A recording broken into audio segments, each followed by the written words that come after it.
બોટાદ જિલ્લામાં ગઢડા તાલુકાના ઉગામેડી ગામે ગાડી પાર્કિંગ બાબતે દુકાનદારને માર મારવાના કેસમાં સીસીટીવી ફૂટેજ સામે આવ્યા. ઉગામેડી ગામે 2 દિવસ પહેલા ભૈરવનાથ પાવભાજી દુકાન પાસે ગાડી પાર્કિંગ બાબતે થઈ હતી બોલાચાલી.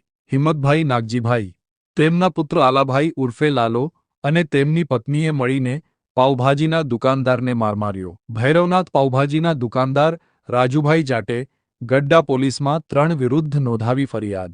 પોલીસે હિંમતભાઈ નાગજીભાઈ, તેમના પુત્ર લાલાભાઈ ઉર્ફે લાલો અને તેમની પત્ની સામે વિવિધ કલમો હેઠળ ગુનો નોંધી કાર્યવાહી હાથ ધરી. પાવભાજીના દુકાનદારને મારવાની ઘટના સીસીટીવીમાં કેદ જે ફૂટેજ આવ્યા સામે.